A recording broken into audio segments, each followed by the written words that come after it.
part of CBS News' continuing coverage of Assignment Gorbachev. From CBS News headquarters in New York, here is Dan Rather. Good morning, everybody. The Gorbachevs are leaving. They are going home. The motorcade has formed up, and in just a moment we're going to show you, well, the motorcade is now moving out. It's leaving the Soviet UN mission to take the Gorbachevs to New York's John F. Kennedy Airport. That would be a drive of roughly 25 minutes, maybe a half hour. Mikhail Gorbachev, as first reported by CBS News last night, is chopping short his New York stay, canceling his scheduled next ports of call, Cuba and Great Britain, and hurrying home. Officially stated reason, a huge, devastating earthquake in Soviet Armenia. The quake is reported to have possibly leveled whole cities and possibly killed tens of thousands of people. It also stretched on into Turkey. This is the area where the Soviet Union butts up against Turkey and Iran. Iran would be to the lower right-hand part of your screen. As late as yesterday afternoon, a high-ranking Soviet aide said that while the earthquake was bad, officials back in the Soviet Union were handling the situation well.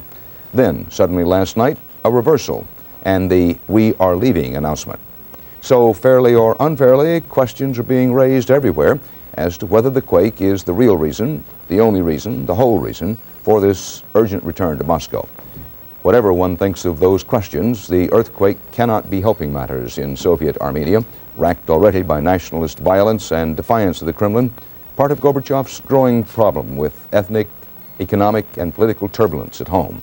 This includes indications of trouble in the armed forces. Sergei Aronimov, the Soviet Army leader, the commander of Soviet armed forces, resigned yesterday. Word of that came just before Gorbachev officially announced a 2-year plan to cut 500,000 troops from Soviet forces. The Russians insist the resignation had nothing to do with Gorbachev's announcement. Now, all of that is the background as Gorbachev hustles out of New York. Our correspondent Betsy Aaron was at the UN mission in Midtown Manhattan. She said that they pushed back their leaving time by about a half hour, 40 minutes this morning for no known reason. It may simply be that they didn't have everything together, but they now have left the UN mission. And our CBS News White House correspondent Bill Plant is standing by at the White House. Bill, I understand that the president has talked to Gorbachev today. That's right, Dan. At 20 after 10 Eastern Time this morning, President Reagan called the Soviet leader from the second-floor family quarters at the White House. The White House has put out a transcript of what he said, and I'll sort of go over it for you. He said that I received word last night of your early departure from New York. Wanted to tell you how sorry I am, this is President Reagan to Gorbachev, how sorry I am that you must leave. I fully understand, though, that you have no choice but to return to your own country. And then Mrs. Reagan talked to Mrs. Gorbachev to express her sorrow. The president also extended an offer of disaster assistance of any kind, should the Soviets want it. Dan?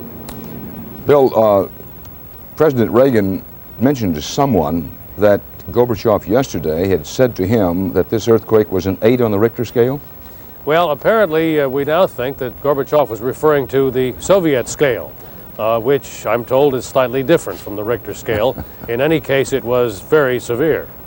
Well, one is not chuckling about the severity. One is only chuckling about the various ways around the world that earthquakes are measured, and so that might account for the confusion. He was talking about the Soviet earthquake scale.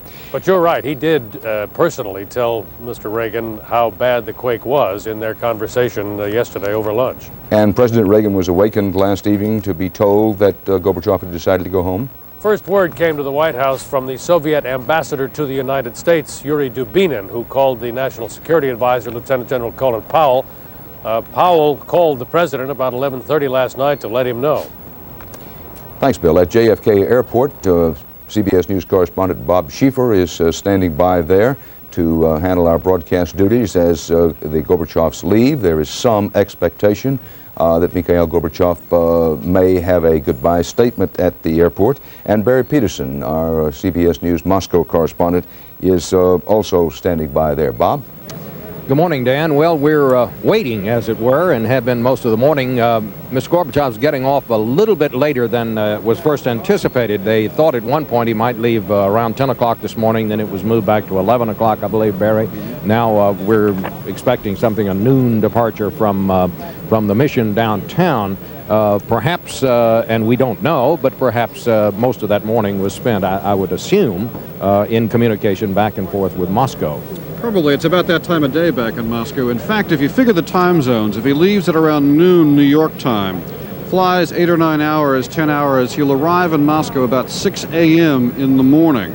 So there's some question about whether he will then stop and rest or if he will just push right on. He could go on to Armenia at that point. He said he's going to go to the area, he's going to take a look at the devastation. Personally, he's going to inspect it.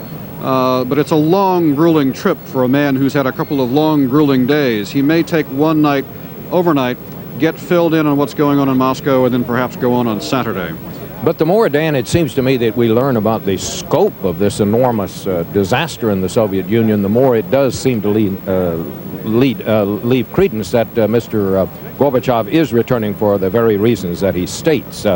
As one who's covered a lot of politics in this country, it would be inconceivable to me that a Western leader could remain in a foreign country if a disaster of this scope happened in the United States. Good point and a fair one, Bob. Barry, there was a report early this morning, I think, that Radio Moscow had indicated that Gorbachev would be going immediately. That doesn't mean he wouldn't stop in Moscow overnight, but he would be going immediately personally to Armenia. I think they have to say that, and I think he plans to do that. That's certainly the impression I get. And, you know, Mikhail Gorbachev is a man who makes decisions very quickly.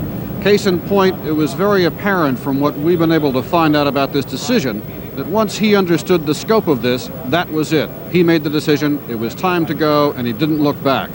And I would suspect that he may even be thinking about this on the plane as he's flying back to the Soviet Union, as he's getting information and communication and finding out what's going on. He'll decide just how quickly he may have to push on and get to Armenia. Well, Barry, we want to give you credit that you recommended to us night before last that we leave in the CBS Evening News those pictures we had from the Armenian earthquake. It raises the point, however, of whether Mikhail Gorbachev, when did he learn about the earthquake? There were these reports that he may have known or should have known before he left the Soviet Union. I gather the time frame is such as that he could not have known it before he got to New York.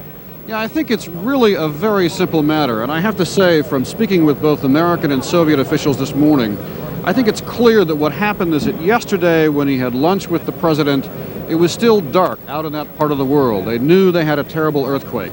In fact, the Kremlin reacted rather quickly. They appointed a special commission with a high Politburo member and said, okay, he's going to take care of it. And then I think as the day went on in New York, the sun was rising in that part of the world, and they got to look at just how bad it is. And we heard those reports that there were tens of thousands of people killed. And if we heard them, surely Mikhail Gorbachev heard them first.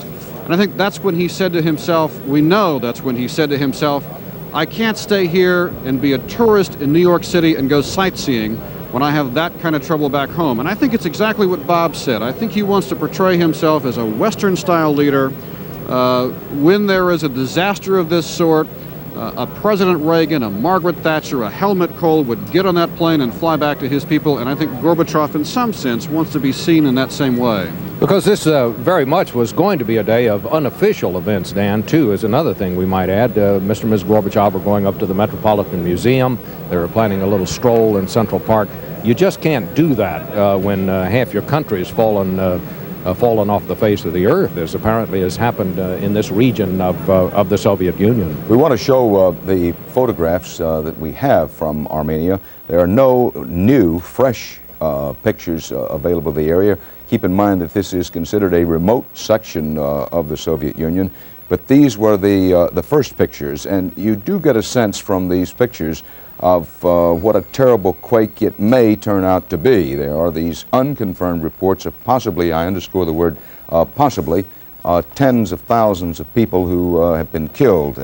The Soviet broadcasts today are indicating that the loss of life may be much heavier than was originally anticipated. But we'll simply have to see how widespread the quake was, how big it was, and how great the loss of life was.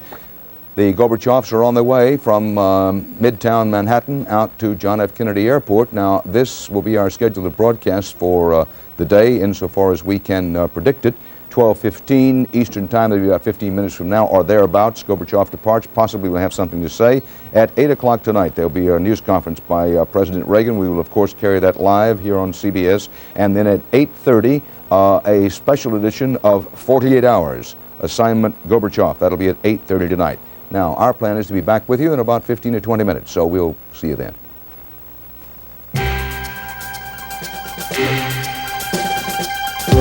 Assignment Gorbachev, part of CBS News' continuing coverage of the trip of the General Secretary to the United States. This is CBS. Good morning. I'm Joe Case, and coming up on today's Talk